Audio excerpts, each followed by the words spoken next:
Thesis Competition.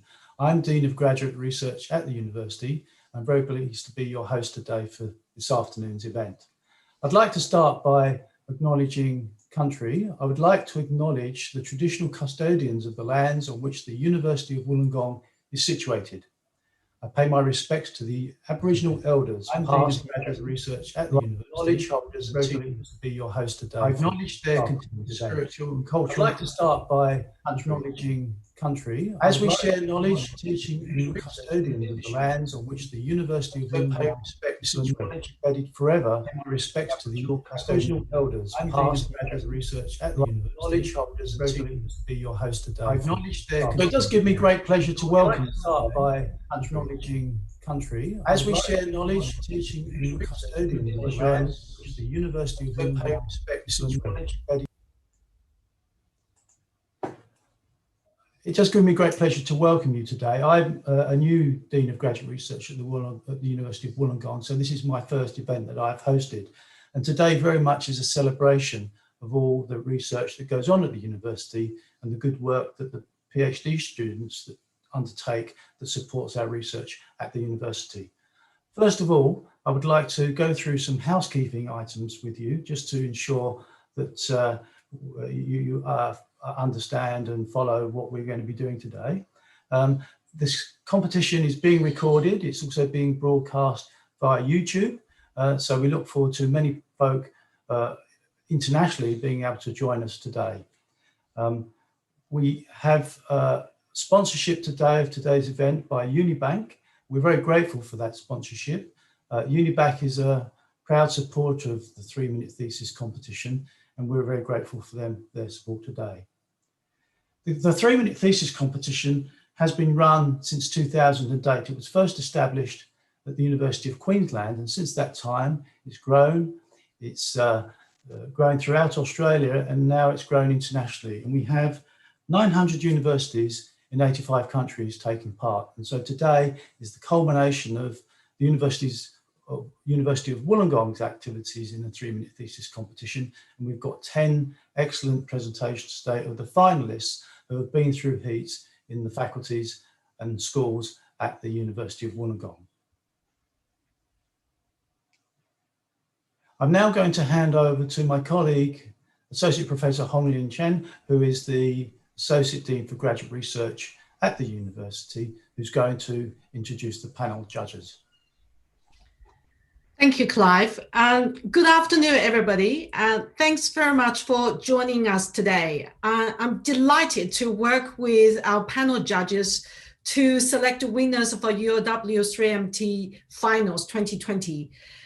Join me today from the left, Dr. Yi-Lian Chu from the Faculty of Science, Medicine and Health, winner of Vice Chancellor's Research Excellence Award for Emerging Researchers. Associate Professor Julia Quilter, an expert in public law and criminal law from the Faculty of Business and Law. And of course, our special guest, Mr. Mike Lansing, the General Manager of Unibank. Thank you for your continued support. Also joining us today is Professor Will Price, Executive Director of the Australian Institute for Innovative Materials.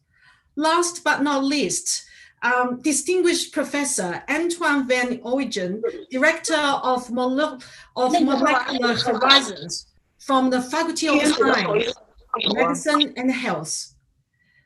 Please make our panel feel welcome by clapping virtually. In a short while, we will begin our presentation, our 3MT competition. Our competitors will not be judged on video and recording quality. Our judging will focus on their presentation and the slide and their ability to communicate complex research, its significance and impact in an interesting, accessible, and a compelling manner. For those of you, you might be familiar with the format of 3MT. So after each video presentation, one of the judges will make a comment and ask the student a question. And you, our audience, will have your say by voting in the People's Choice Award. Abe, next slide. Please follow the link displayed on the screen. Voting will close shortly after the final video presentation. And we will announce the winners after short deliberation by the judges. That's all from me. Thank you. Back to you, Clive.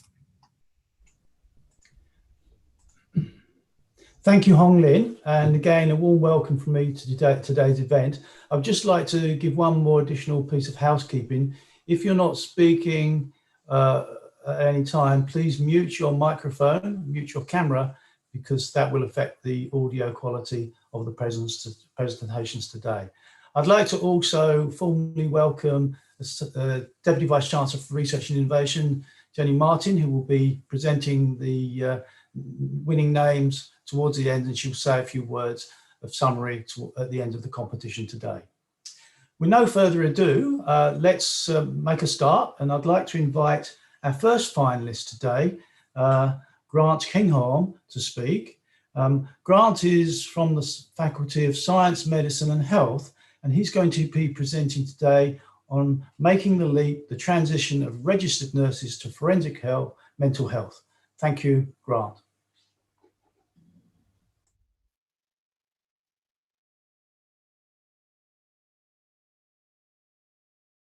Right now, there are over 11 million people being housed in correctional and high secure environments around the world.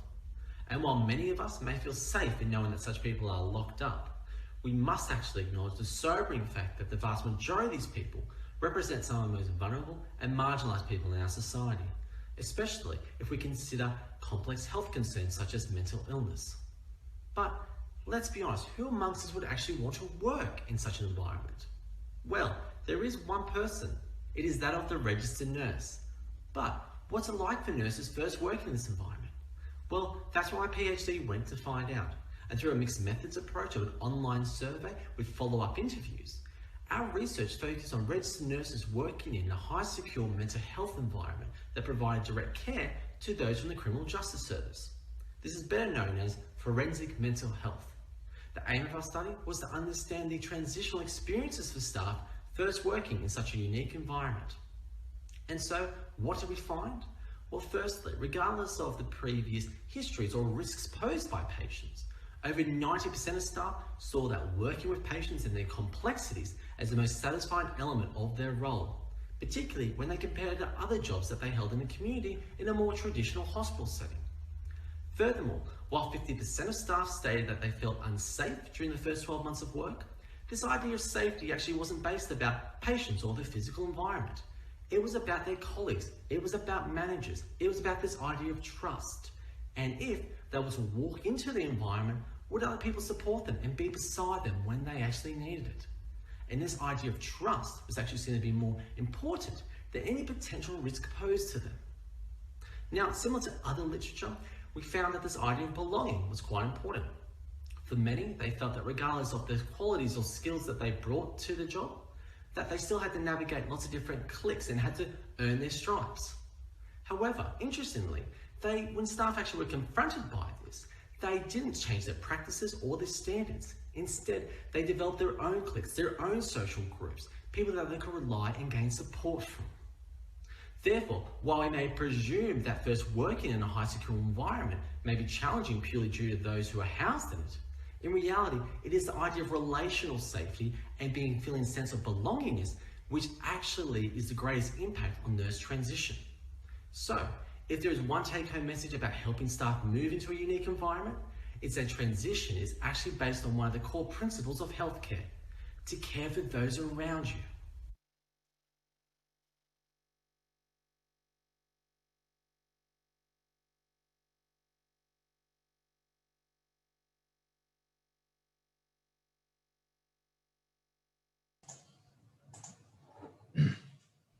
Thank you, Grant.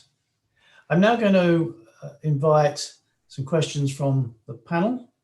I'd like to invite Mike Lansing from Unibank to ask a question or make a comment regarding Grant's presentation. Thank you, Mike. Thanks very much, Clive. And look, congratulations, Grant. First cab off the rank, and what a wonderful presentation it was. It reminds me a little bit when you spoke about safety and this concept of belonging, about Maslow's hierarchy of needs when I heard the presentation. But look, I suppose the question is, what do you see as the main practical impact of your research, and are there lessons for society more broadly? Well, thank you very much first, Mike, for that question. Double barrel question for that as well. So I'll see the best I can do for that.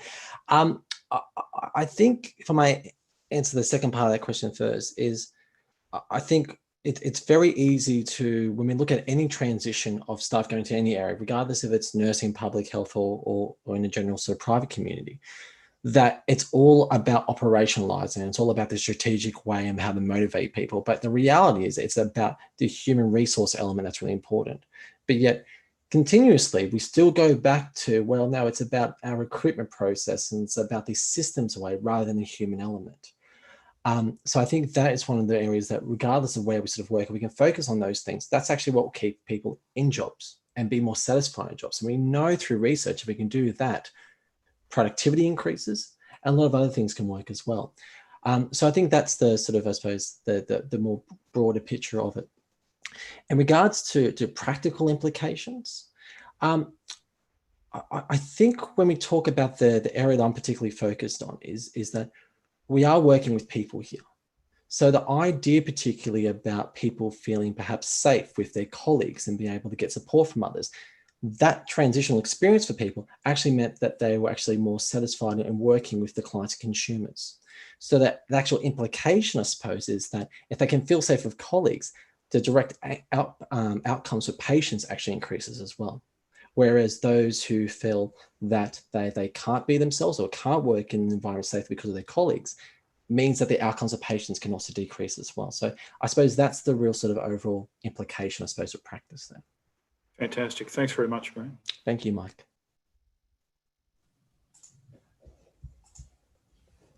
Well, thank you very much, Mike, and thank you again, Grant. And I should say, please, all of you, as Hong Lin said earlier, clap virtually to acknowledge the excellent presentations that are being given this afternoon.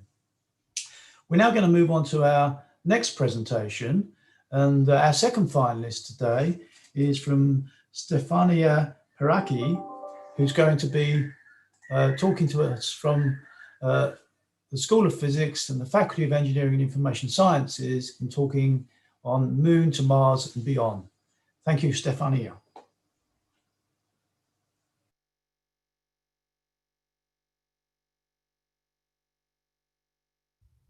Soon NASA will send humans again to the moon, and for the very first time to Mars.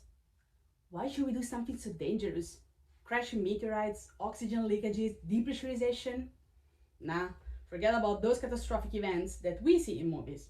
Technology in the space industry has pushed safety to an extreme level, overcoming these dangers. I'm talking about another silent, invisible threat that puts astronaut health at risk: cosmic radiation. Cosmic rays are particles that pervade the universe and penetrate any spaceship hull. They literally zip across instrumentation and traverse the body of an astronaut every single second in space. These particles interact with the human tissue, posing a hazard to the health of an astronaut, eventually inducing cancer or even death. Clearly, the radiation risk is a major concern for the realization of such long-term space travel. To give you an idea, in a Mars mission of 3 years, the level of radiation is 1,000 times higher than back here in Australia. And this increases the probability of developing a cancer from 1 in 200 people to 1 in 20 people. And if a solar particle explosion happens, astronauts will die in 50% of cases because of the intense radiation. It is obvious if the human race wants to keep exploring the universe, losing people on the way is not an option. Measures and countermeasures are paramount for a safe trip to space. And that's what my thesis, Moon to Mars and Beyond, aims to address. In order to keep our astronauts safe, we must respect those limits defined by space agencies and measure the radiation exposures in real time. To answer this need, My PhD project is aimed to develop a wearable detector that measures the dose to an astronaut, but also provide precious information to evaluate the risk of cancer for each organ in the body. This detector is unique to the existing technology because it's portable, easy to operate, and also really cheap. But how can I test it if I cannot go to space? In my PhD, I use different methods. I simulate the radiation scenario at the International Space Station, and I did calculation of the dose to an astronaut in a mission with this new detector. Then I tested its performances by irradiating it with radiation generated by particle accelerators. But because I wanted to catch some real particle coming from the outer space, I took a flight to Antarctica, where cosmic rays are much more intense. I brought my detector with me and I did measurements detecting cosmic rays that astronauts will be exposed to, and it worked. In conclusion, I believe my detector is a reliable instrument for the radiation protection of humans in space, and it's ready to be launched. We measure on Earth to predict and to be safe on the Moon and Mars.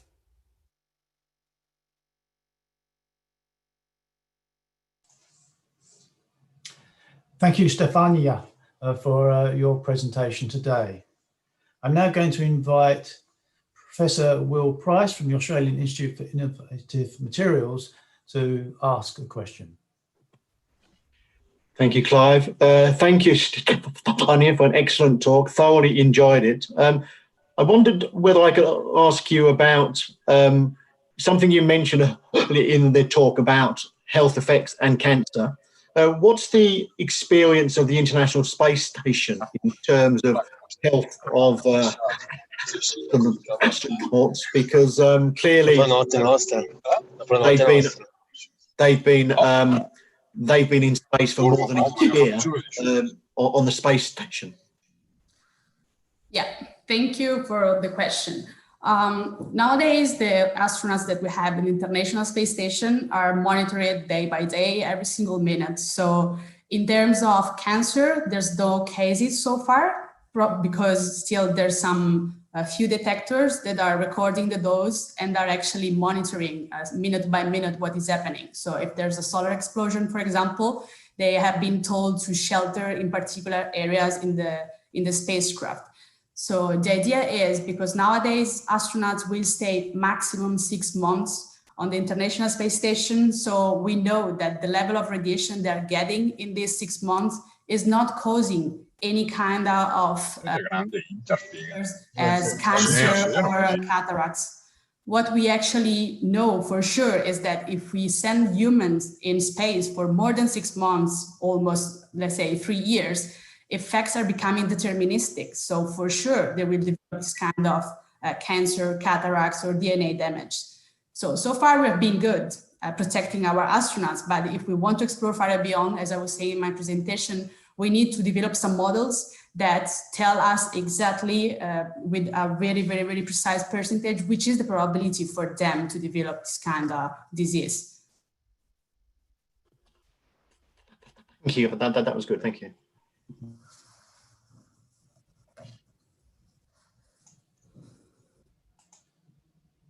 Thank you once again, Stefania, for your presentation and for answering the questions.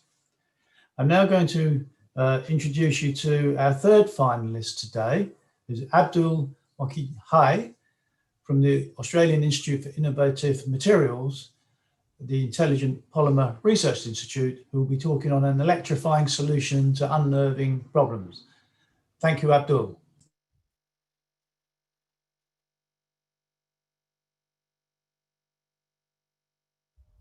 On August 4, 2014, my grandma passed away. The truth is, that was the day her heart stopped beating. She died years earlier. This all started with a cup of hot coffee she spilled on herself due to her shaky hands. She was diagnosed with Parkinson's. Later, every morning, she met her own children as if they were all strangers. She lost her memory. And when you lose memory, you lose everything. You lose everyone. This was the first time I really appreciated that as you age, some parts of your brain start degenerating very slowly. And this damage has no cure. Neurodegenerative diseases are a serious problem. They cost Australian economy up to $31 billion every year. There is, however, a ray of hope: deep brain stimulation. It's a brain surgery that involves implanting electrodes to electrically stimulate the affected parts of brain. But there's a problem. We cannot simply put copper or steel wires into the brain to serve as electrodes, because just like rusting of an old nail sitting in your toolbox, metals will quickly react with brain fluids. Secondly, brain is a sensitive and soft protein tissue. Anything harder, like a metal, is not compatible. In my research, I am fabricating a bi-component electrode using the design concept of a graphite pencil. The central core of this electrode is a conducting and flexible graphite fiber, while the external casing is a soft but strong gel prepared from silk cocoons. Silk is an animal protein that is naturally compatible with living tissues. So the silk component of this electrode will provide softness and compatibility with brain tissues, while the inner core of graphite will realize the electrical conductivity purpose. Now think again about my grandma's plight and imagine living the rest of your life like she lived. So the next time you are having coffee with your loved ones, study their faces, every feature, relish every sip of your coffee, and commit all those beautiful moments to your memory. Because 1 in 9 of you will lose that ability if nothing is done about this disease.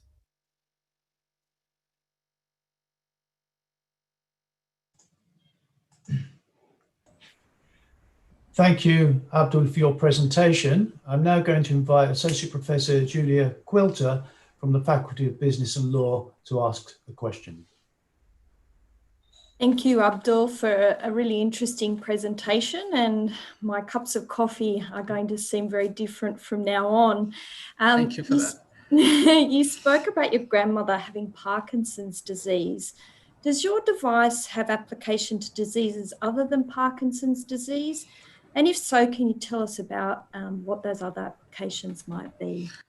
Yeah, so Alzheimer's, for example, is a neurodegenerative disease, and similarly dementia. So these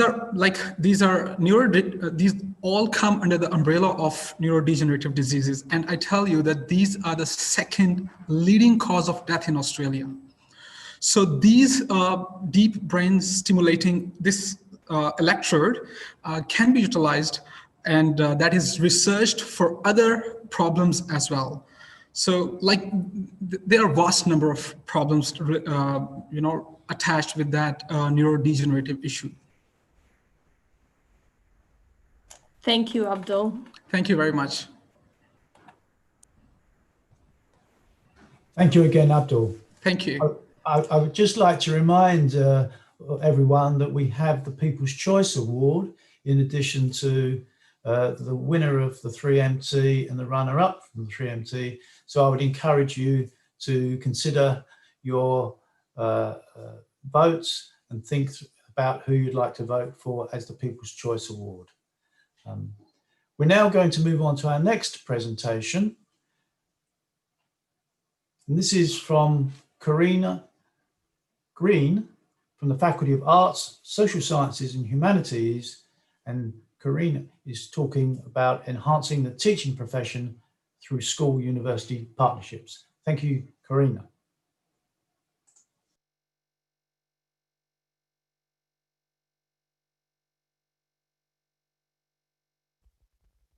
Imagine you're a teacher in a local school.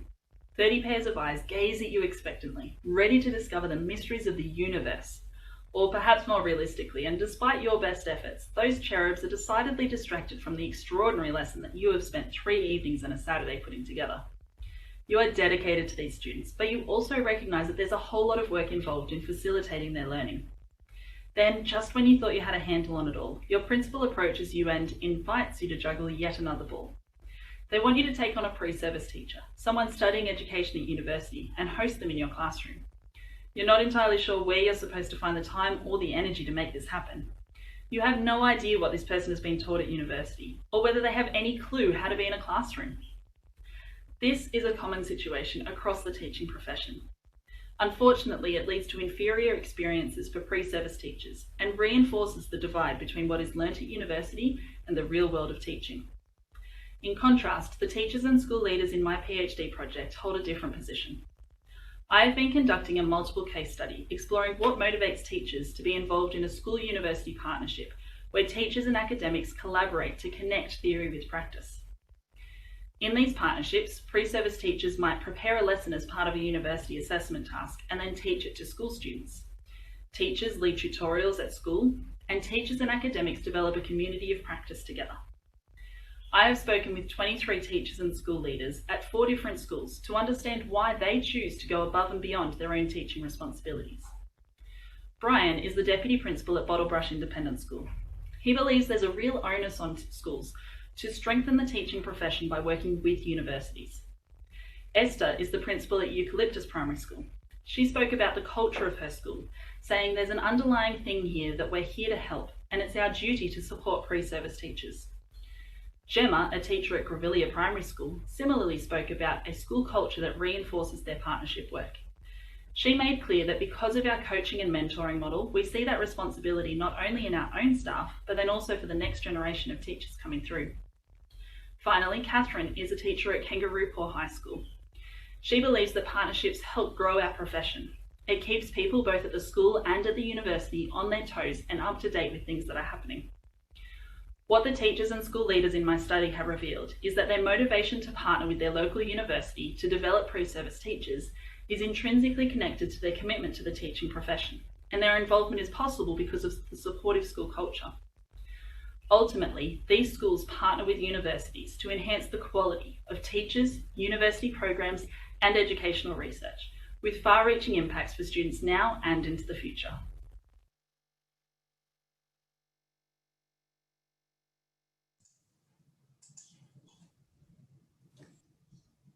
Thank you very much, Corinne, for your presentation. I'm now going to invite a question from Professor Van Oyens from the Faculty of Science, Medicine and Health. Thank you, Clive. Corinne, this was absolutely wonderful. I loved your presentation, really good. It's really good to hear about the supportive culture in the schools you work with, but I can imagine that might not be the case absolutely everywhere. In the end, schools need to put in the effort and the time. And as you said it in your presentation, the schools you worked with went above and beyond their normal teaching duties. And in the end, you want every school to do this. How do you convince a skeptical principal what they will get out of the structure and mechanisms you have developed and studied?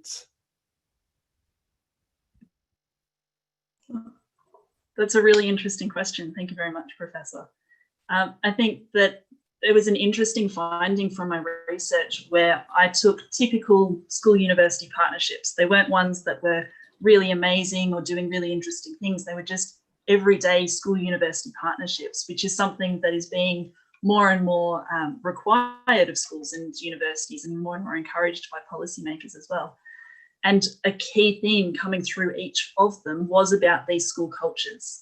And that indicates to me that it's actually more about having that there already to then capitalize on that, and that school culture made a really strong foundation for these partnerships. And so if I was to be talking with a principal who was interested in doing these kinds of things, then I could talk to them about the many benefits that my participants have spoken about, not only for the pre-service teachers and the university side of things, but also for the school side of things. There were schools that were able to give programs to their school students that they wouldn't have had access to before, whether that was swimming programs or STEM or all sorts of different things that they didn't have the resources on their own to do. There's professional development and leadership training for teachers that is going to continually reinvest back into the school. And having those partnerships. And in fact, Brian at Bottlebrush Independent School spoke about how having that connection with the university gives them a little bit more credibility in their community, because the schools are being recognised by the university as people that are doing things really well. And so it's that whole reciprocal back and forth that goes on that makes these partnerships really valuable. And it is a really great thing to see happening.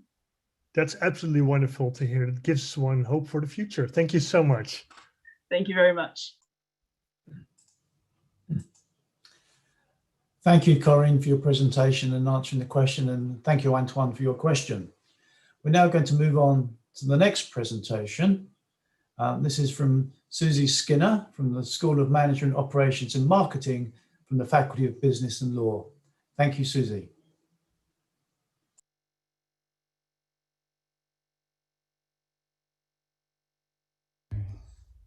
In times of crisis, some leaders are confident. They know what to do and how to respond in order to address the issue. And yet there are other leaders who've had similar backgrounds and leadership experiences who are left flat-footed and just fail to deliver. So how is it that people with similar leadership experience can have such differing levels of self-belief? 40 years of research gives us part of the answer. Confidence comes through doing something well. It comes through getting positive feedback and seeing people like ourselves leading effectively. It also comes through effectively managing negative emotions like the nerves I'm experiencing in this video right now. But it's actually not the complete answer. I've been researching leaders in Silicon Valley, trying to understand how do they interpret their experience and what impact does this have on their self-belief. And I found a really important process. Looking at interview data with leaders that score high and low in self-belief, it turns out that high self-belief leaders interpret their world through a really positive and close connection with others that involves growing with them. And that is combined with a really strong reflective practice. So their positive mutual growth is like a lens through which they interpret every situation. And their reflective practice really is like building their reflective muscle. Low self-belief leaders don't interpret their world the same way, and they don't exercise that reflective muscle. The thing is, it's a really complex process. These leaders that are high in self-belief could be in the middle of a meeting and they are reflecting in the moment, both on what's happening in the present as well as what happened in the past and what are their intended futures. And that broad reflection gives them access to so many more solutions that helps them get better results. And in getting better results, they build their self-belief.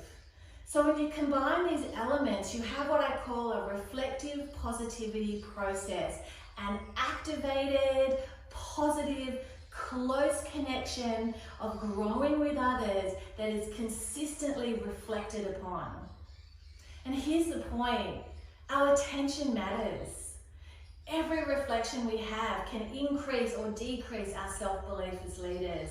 And the really exciting part is my research suggests if we can strengthen our reflective positivity, we can increase our self-belief as leaders and equip ourselves even better with managing the challenges that we're all facing today. Thank you.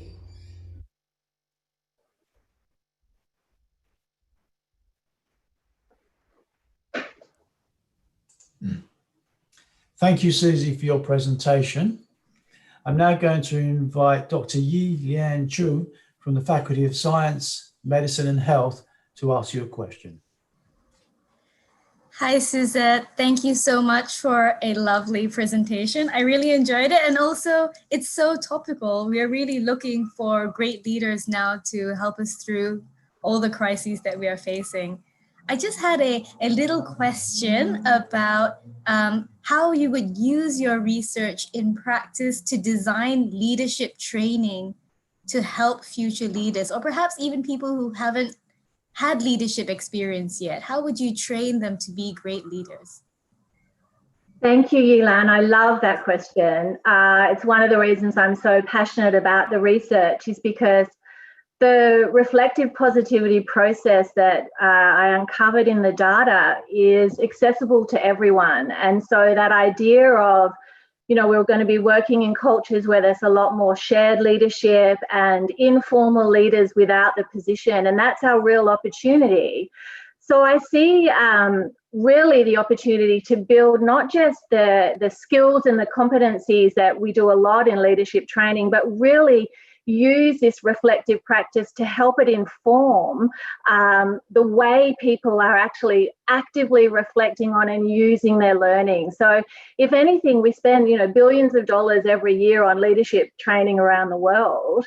And, you know, this application becomes almost helping people get, you know, from a business perspective, get a better ROI on their investment, but absolutely about helping organizations and anyone just embed new learning, to be really conscious of the way that they're reflecting and what they're reflecting on, because it all, you know, fundamentally comes down to that belief in their ability to do it, to actually lead. And so I think it's quite exciting.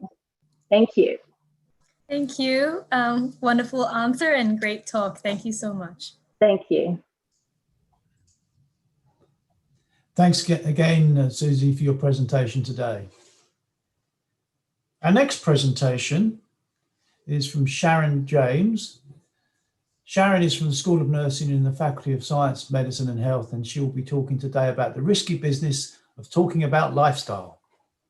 Thank you, Sharon.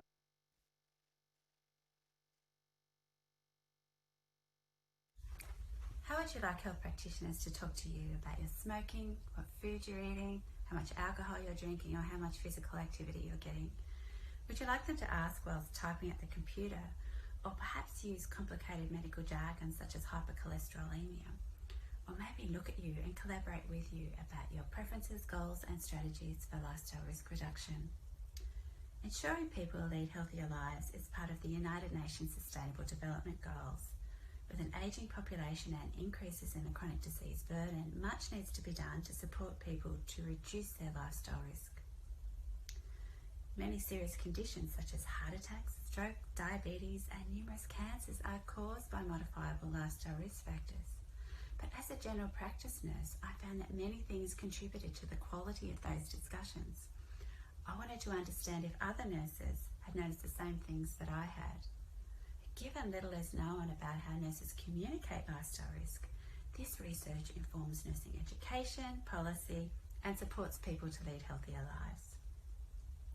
I investigated this using the video recording of nurse-patient consultations and interviewing nurses.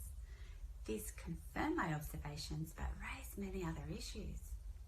We know that communication is important for therapeutic relationships through satisfaction, engagement, and information sharing. Nurses and patients often mirrored each other's nonverbal communication, important for rapport building. And they also used verbal communication techniques such as open-ended questions and affirming positive behaviour change choices. They also reported gauging the patient's communication style and making dialogue patient-led, realistic, and ongoing in subsequent appointments. However, they also reported the impact of funding mechanisms and ad hoc educational opportunities on lifestyle risk communication. This includes how lifestyle risk discussions are built and prioritised with other care, a lack of understanding about what nurses actually do, and educational access and preparation for established communication techniques. So even though nurses represent the largest healthcare workforce in the world, there is opportunity to better support and utilise this role. Social change also brings about lifestyle habit change. For example, did your lockdown lifestyle contribute to the spike in alcohol sales? Or perhaps you used Netflix a little more than usual, and maybe now you're thinking you'd like to redress some of those lifestyle risk factors. In the International Year of the Nurse and Midwife, go and see a nurse about reducing your lifestyle risk, and consider how would you like them to talk to you about lifestyle risk reduction. Thank you.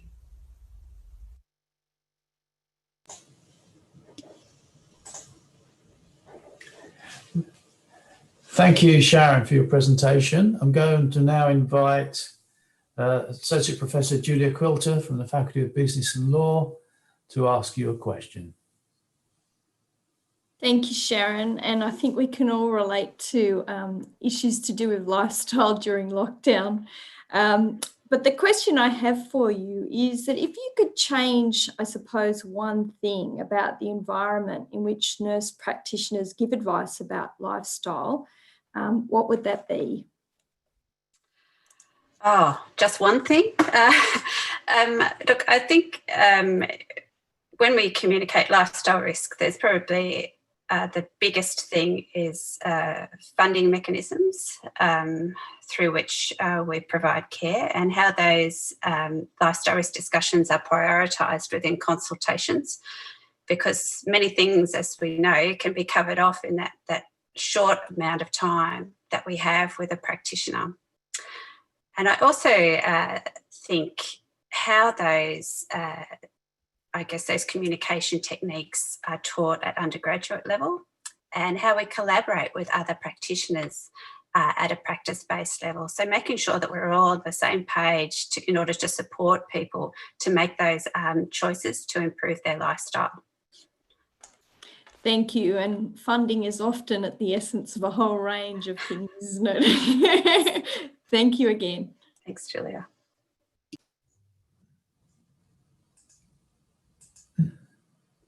Thank you once again, Sharon, for your presentation. Our next presentation today is from Jiahong Zhao from the School of Electrical, Computer and Telecommunications Engineering in the Faculty of Engineering and Information Sciences, and he'll be talking about smarter ears for artificial intelligence technology. Thank you, Jiahong Zhao.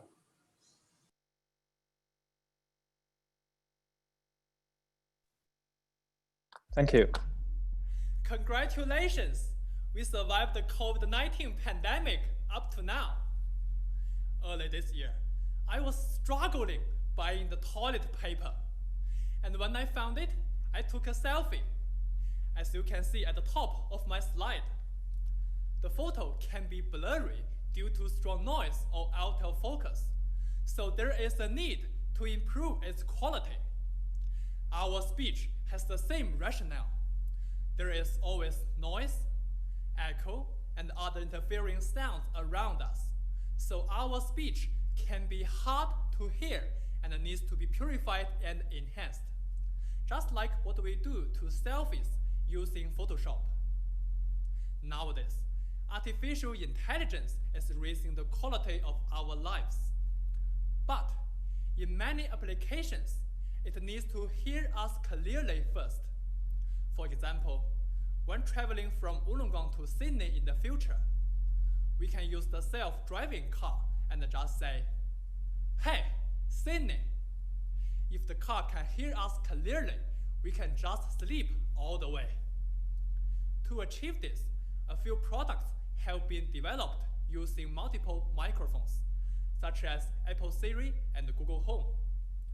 However, these machines cannot hear us clearly if there is too much noise.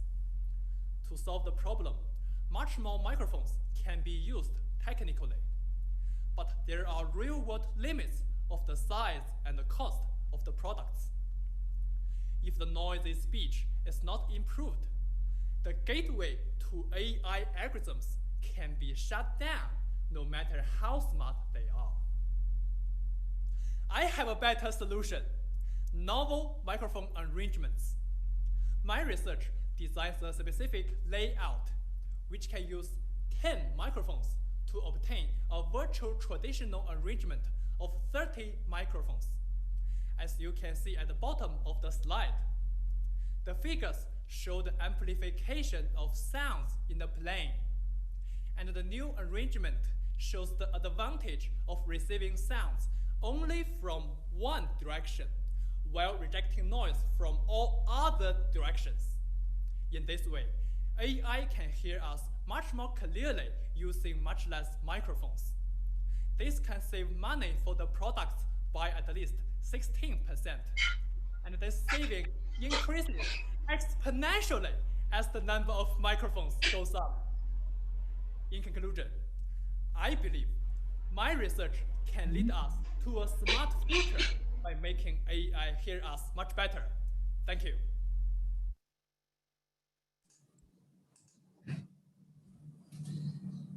Thank you, Cha-Hong Gao, for your presentation today. I'm now going to invite Mike Lengzing to ask you a question. Thank you, Mike. Thank you. Thanks very much, Jiao Hong. And listen, just first of all, I love the humour and particularly the analogy with Photoshop. Look, you mentioned the challenges noise can present and how we need to amplify our speech using AI to be better heard. A fantastic idea about the microphones. Where do you go to next with this research? I'm interested in the next steps. Thanks, Mike, for your question. Actually, currently, I'm connecting with the industry. In the flagship conference in my field, the ICASP, I met the researchers from Microsoft, from Google and Amazon. They are making the smart devices like Google Home, Amazon Echo, and Microsoft Kinect. But they are exactly facing the problem of canceling the noise using limited number of microphones. So next step, I think, I will commercialize my research idea and collaborate with the industry researchers to make some real products. And currently, I think the idea has been developed to a satisfactory stage. So we can hope to commercialize it in the near future. Oh, that's wonderful. All the very best with that. Marvelous. Thank you. Thank you, Mike. Thank you, Cha-Hong, again for your presentation and answering the question today. Thank you, Cliff. Our next presentation today is from Yasser Rehman from the Institute for Superconducting Electronic Materials in the Australian Institute for Innovative Materials. And he's talking today on quantum dots of unstable phases, a revolutionary avenue for medicine. Thank you, Yasser.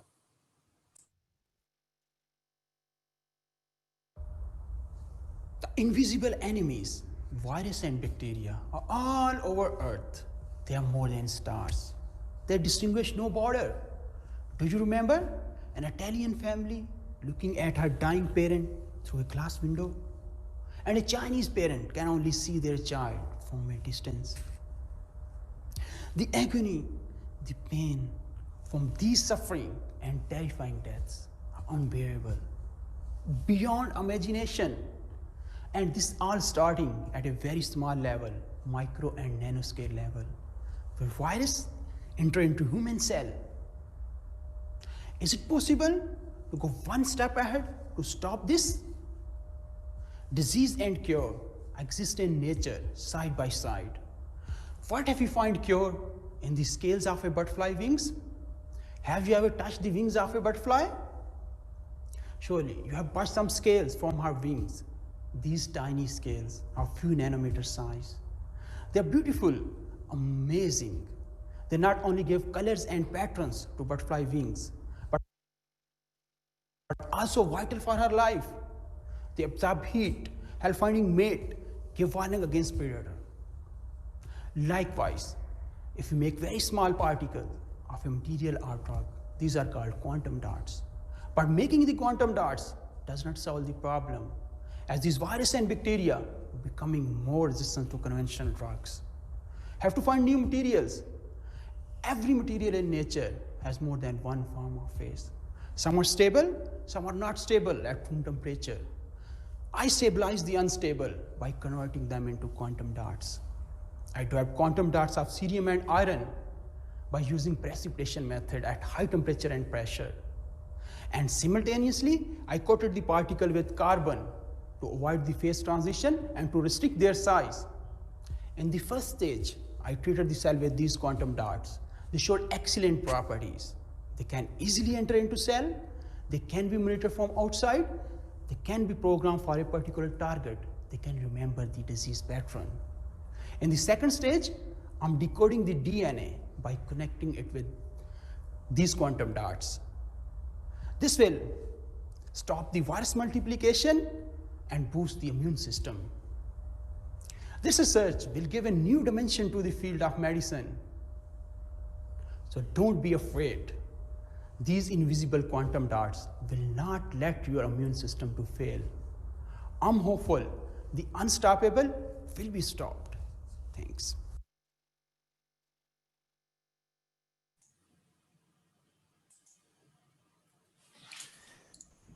Thank you, Yasser, for your presentation today. I'm now going to invite Dr. Yilian Cho from Science, Medicine and Health Faculty to ask you a question.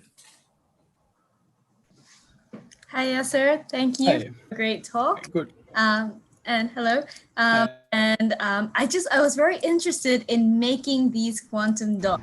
You explained a little bit in your talk about how that was possible, but can you tell me a bit more about it? What kind of machinery do you need? How do you make sure they're all the same, or is it not important that they're all the same? How do you control for things like that? How long does it take? Can you tell me a little bit more about this process? Thanks for your question. It's very interesting question. Every material need different processing method to develop. Like if you are developing one type of quantum dot, it might not be used to develop another type of quantum dots. So if I am developing quantum dots of cerium and iron, so I need a specific method. So I use method like I am precipitating the quantum dots, and with second phase, I am coating these quantum dots so that they will stay in that phase and will not grow too much. So then suddenly cool down. And I found that it's very astonishing. They have excellent properties and they remain in that phase. And I'm right now using two methods for two type of quantum dot, but to develop every type of quantum dot, you have to develop different synthesis method. You have to use different conditions. So each method will not work well for all kind of quantum dots. So the unstable phases, some phases are stable at high temperature. You cannot stabilize at room temperature. So my methods, modified methods, are very excellent, very interesting. They stabilize that phase at room temperature, and they have excellent properties. They're very biocompatible, and they also act like memory devices. Are very, very interesting. Excellent. Thank you very much for that answer. Thank you. Thank you. Thank you once again, Yasser, for your presentation today. Thank you. Our next presentation is from Eugene Lalou from the School of Health and Society in the Faculty of the Arts, Social Sciences and Humanities. And Eugene is going to be talking on the impact of leadership on the psychosocial safety climate of organizations. Thank you, Eugene.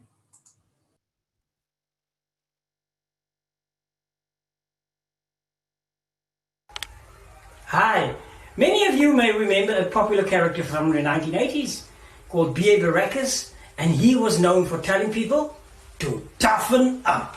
And the principle of toughening up really implies that whatever psychological hazards you're experiencing, you'll be okay if you simply toughen up.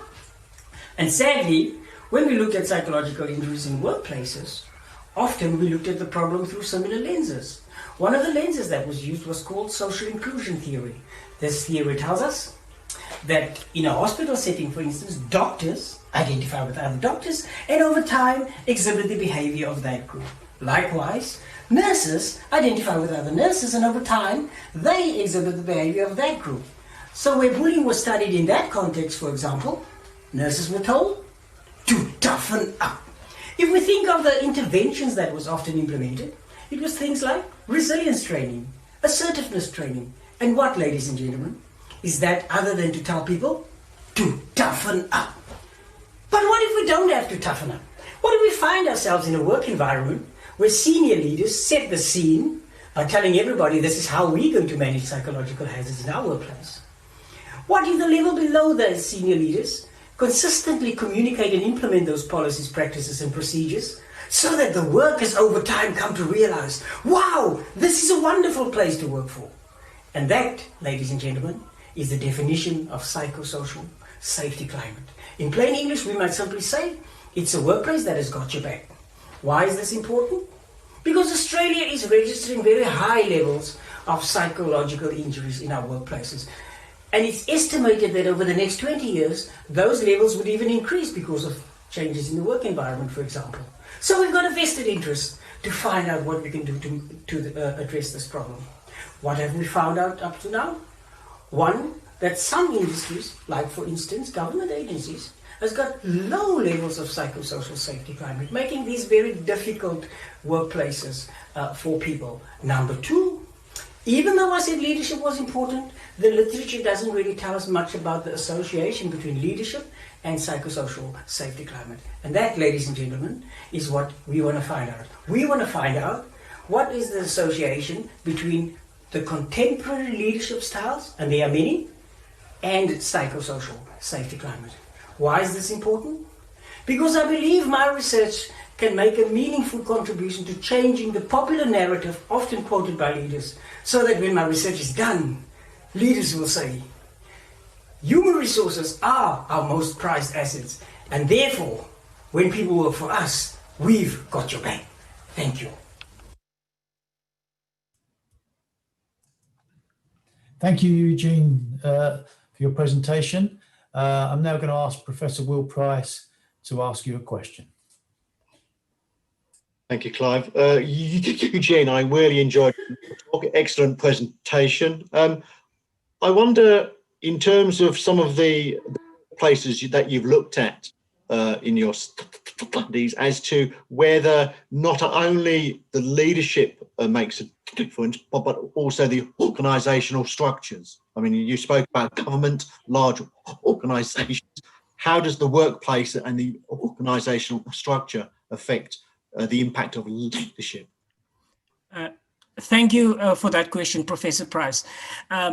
That is exactly what we're trying to find out, because first of all, even though we talk about leadership, we also have realized that leadership doesn't happen in a vacuum. It happens in an organizational context, and that's the other part of the research that we're doing. It's a mixed method research. So first of all, we're going to administer our survey across the whole country to see the leadership styles and how that impact. But then also we're inviting participants to tell us about the structural and environmental factors that also impact on this construct. Because my research is perhaps not as advanced as the others. But our literature review has showed us that there's a gap, even though this construct has been in existence for a while. There's nothing about leadership, but there's nothing about the structural and environmental factors that impact that construct as well. And you can't see the two. You need to look at the two together. You can't just look at leadership, but also the structural and environmental factors. So it's two concepts that we are looking at. Thank you for the answer. I hope the research goes well. Thank you. Thank you very much. Thank you again, Eugene, for your presentation today. We're coming up to our final presentation this afternoon. I'd just like to remind you of the People's Choice Award. Get those votes coming in. It's very important, the People's Choice Award, so I'd encourage you to be voting at the end of the last presentation today.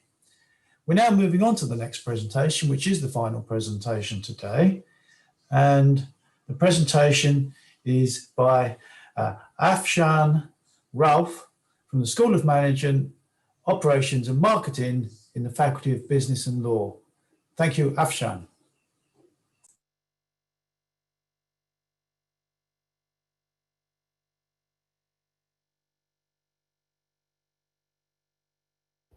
On a seemingly ordinary Thursday morning, last June, Joy, a healthcare professional, went to work but never came home. Shortly after arriving at a practice, the 30-year-old ended her life. She did not write a note, leaving her family to wonder what had gone so terribly wrong. Ironically, the story of joy is tragically common in Australia, and there is a staggering high rate of suicide in a profession that itself is devoted to health and well-being of others. Based on a report by New South Wales government in 2018, 57% of healthcare professionals reported that their hospital culture did not effectively deal with bullying, discrimination, and sexual harassment. Can you imagine working in such a negative work environment? Would you feel safe? I suppose not. Unfortunately, earlier studies have only focused on changing individual behaviors rather than looking into organizational factors. And this is where my research comes in. My PhD contributes towards the knowledge gap by examining how organization based interventions can make a difference.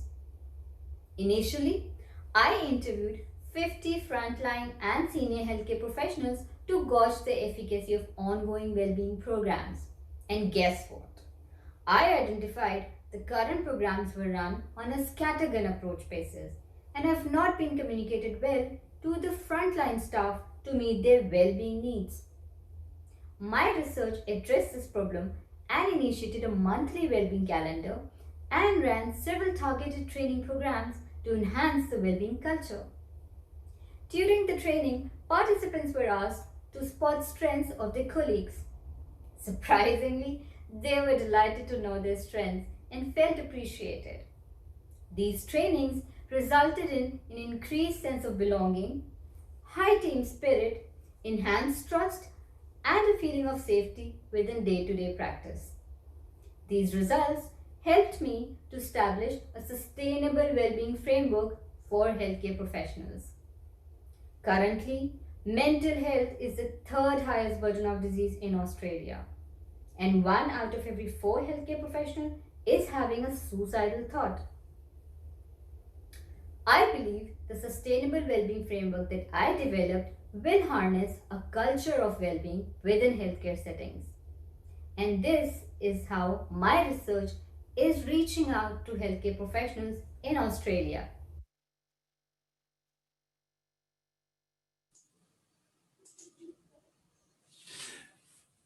Thank you, Afshan, for your presentation this afternoon. I'm now going to invite Professor Antoine Van Oyden from the Faculty of Science, Medicine and Health to ask you a question. Thank you, Clive. Thank you, Afshan. This was an absolutely wonderful presentation. Very well done. That's an extremely powerful and moving story.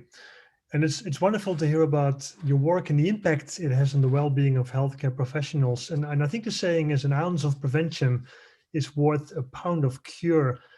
Could you comment on how your research might be translatable to other professions and organizations with similarly high incidences of mental health challenges? Are these generalizable concepts, or are there particular key elements that are crucial and unique to healthcare organizations?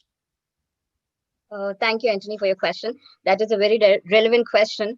I believe, yes, they will be down the line initially, because we use a strengths-based approach and gratitude approach towards towards well-being of healthcare professionals, and which is a part of a positive psychology movement that's very ongoing. And obviously, healthcare has never been into that phase. So one step is for now to incorporate that and embed that in the culture of healthcare. And once that culture is moving, then definitely we can take those benchmark practices and shift towards different corporate culture. But then again, healthcare culture is one of the most difficult cultures to be changed.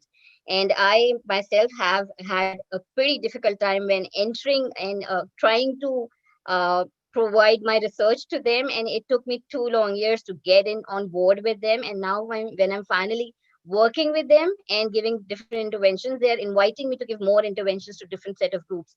So that's kind of an achievement for myself. And then once this is done, I'm assuming my benchmark practices can be replicated down the line. That's absolutely. I hope that answers the question. Yeah, that's wonderful to hear. That's really great. Thank you. Thanks so much.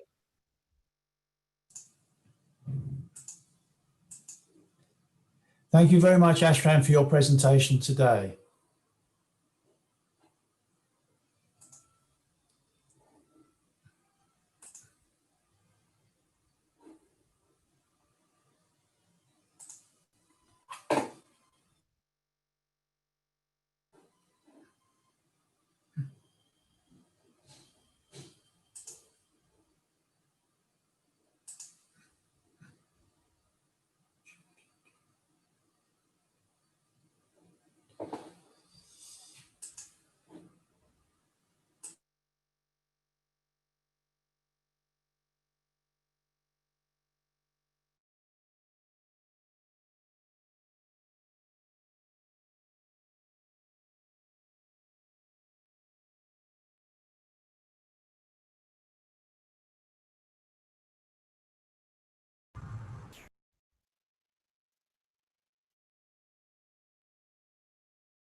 We believe in you, the challenger, the visionary, the scholar.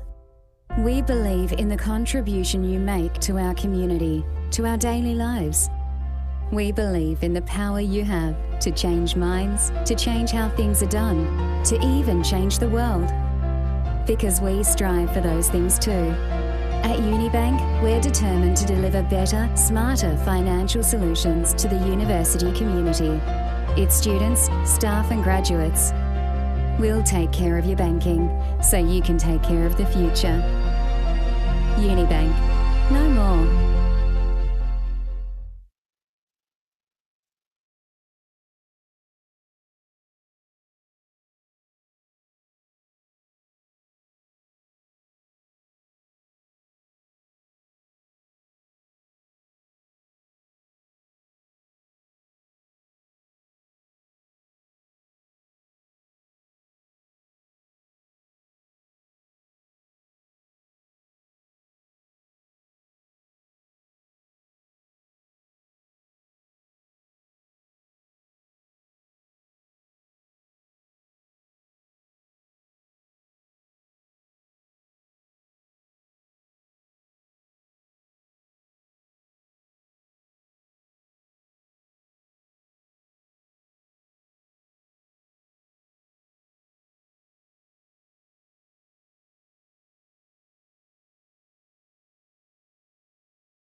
Just dropped out completely.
Can you hear me?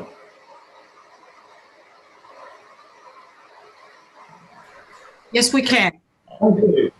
Apologies, everyone. I've had a slight problem with my technology and my camera's not working.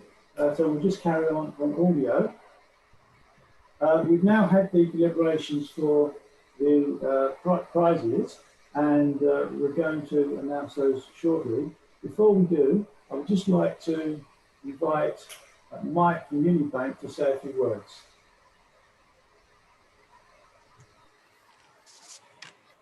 Hello, everybody. I hope I'm coming through loud and clear. Look, can I just say, first of all, it's an absolute pleasure to be here, and this is my first crack on the behalf of Unibank to do it virtually, and I think it's gone pretty well.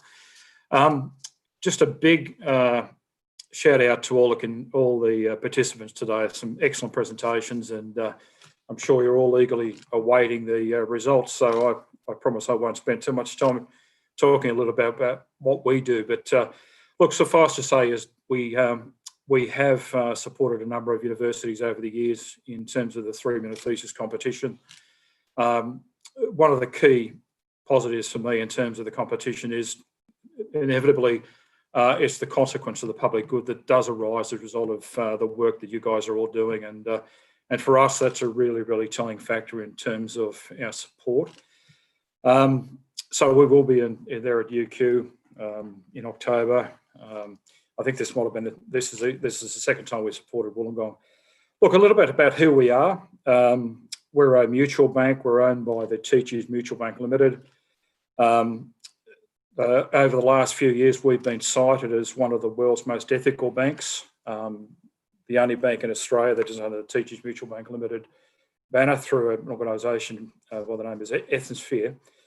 Why I say that about ethics is that part of the judgment in terms of that citation is driven on, well, what do you guys do? What does the organisation do?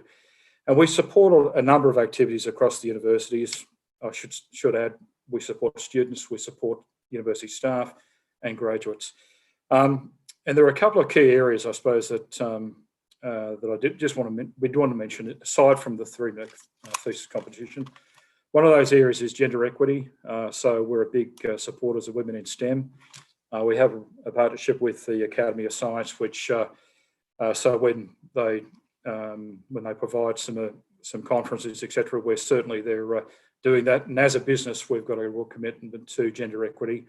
44% of our board are women, 40% of our management team are women. So that's a really key area for us. Financial literacy is probably another one that we are very, very keen to support. But there's a lot of other things. University sport, where we have a partnership with Uni Sport.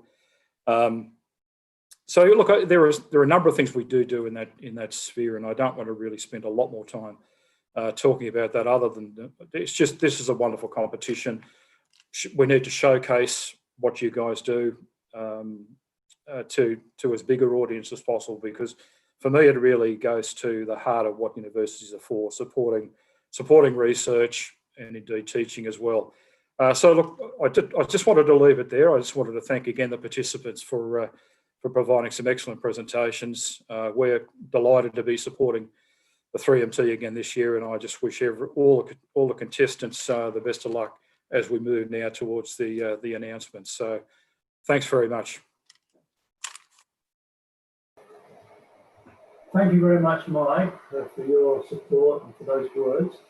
We very much appreciate the support of Unibank in this activity. And we wouldn't be able to undertake it if it wasn't for your bank support, so thank you.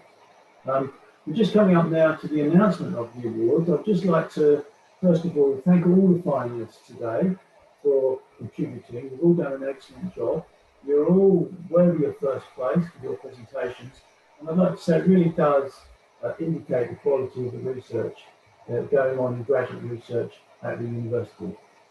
I'd like now to hand over to Deputy Vice-Chancellor for Research and Innovation, Professor Jenny Martin, who's going to say a few words and announce the winners. Thank you, Jenny. Great, thank you, Clive. Can I just make sure everybody can hear me? Can somebody put their thumbs up or whatever so I can know that? Yes, good, thanks, Hong Lin.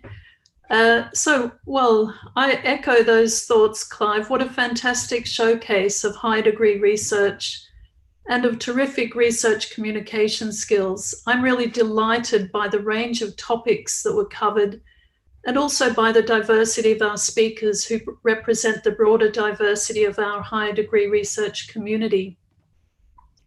I thoroughly enjoyed hearing about the impact of the research as well and getting a 3-minute glimpse into the future.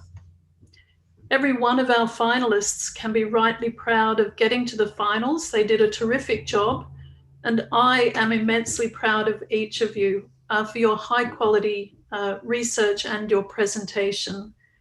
So now we come to the results of a very competitive challenge. I will announce the runner-up first, then the winner, and then the people's choice. So the runner-up is Abdul Mokeet Hai from IPRI, AIM, for an electrifying solution to unnerving problems. For a very powerful story with an end to address neurodegeneration. Many congratulations, Abdul Mokeet Hai. Thank you very much. Then we come to the winner. The winner is Stefania Peraki for Moon to Mars and Beyond for measures and countermeasures against cosmic rays. So Stefania will now go on to the Asia Pacific final on 1st of October.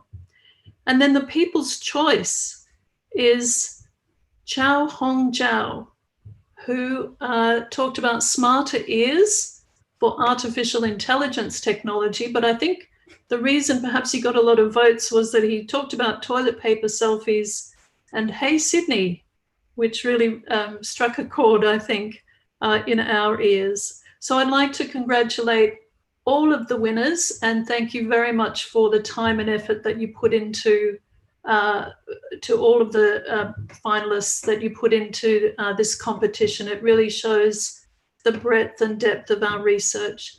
I'll hand back now to Clive. Thank you, Jenny. The technology has started working again, but I was having a problem with my technology earlier. Thank you, Jenny, for those words, and thank you for announcing the awards. I'd like to add my congratulations to today's winners, and you've done an absolutely fabulous job in presenting your PhD research to us today. It just leaves me now to thank the judging panel for the work you've put in, and thank you very much. If it wasn't for the judges, we would find it very difficult to hold a free-hand thesis competition. And finally, I would like to acknowledge the staff in the Graduate Research School who organised today's event, particularly Raya and Aid. And if it wasn't for Raya and Aid, again, the excellent work that they've done wouldn't have made today successful. So I'd like to publicly acknowledge them for all their work leading up today. And with that, that's the end of today's 3-minute thesis competition, the University of Wollongong final, and we look forward to hosting this in future years. Of course, today it's been quite difficult because of COVID and the circumstances. It is remote and distance activity. Under normal circumstances, we would all be on the university campus in the lecture theatre, and there'll be lots of clapping and cheering. But unfortunately, we're unable to do that today under the current circumstances. So we look forward next year to bring things back to normal and carrying on with the 3-minute thesis competition.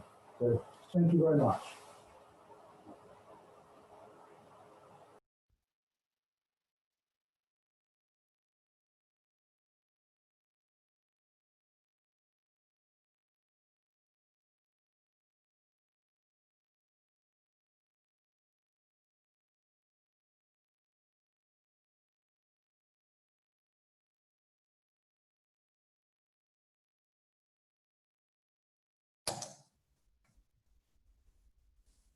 Hello? Can someone hear me? Yes, I can hear you, Stefania, and congratulations to you. Yeah. Yes, Congratulations. Congratulations, Stefania. Congratulations. Thank you. Yeah, Well great done. result. Great job. Thank you, thank you. So Am I we're supposed going to Mars. We're going to Mars. Mission to Mars. Yes. It was a movie, by the way, Mission to Mars, but Yeah. Well, just briefly, I don't know if everyone is still connected or if they just left. But I would really like to thank all my supervisor because they were the ones pushing me to go for this challenge, and I've never done it if they didn't actually support me. So I'm really glad that they literally invite me many times to accept the challenge. And I also want to invite all my friends because they make fun of me every day, telling me that one day I will become an astronaut. But still, I know that they will support me every day during also tough period of my PhD. So I really would like to thank you, everyone, and say that if I'm here today, it's just because of all of you. And I'm really proud to present the university to the great final. So finger crossed. Well done, Stefania, and congratulations. Thank you. Congratulations. I'm looking forward to seeing you in the final. To both of you, Abdul, Stefania, and Jia Zhao, and all of the presenters, well done. What wonderful work. Thank you very much, Hong Lin. Thank you, Hong Lin. All right.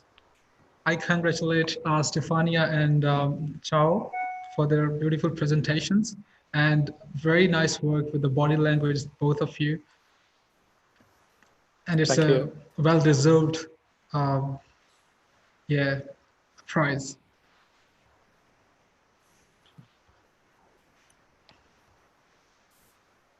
Okay, so bye for now. Another big congratulations to all of the work that you put into to get to this stage. Thank you very much to all of the judges as well. Thank you. Thank you for organizing this amazing event. Thanks to Maya and Abe as well.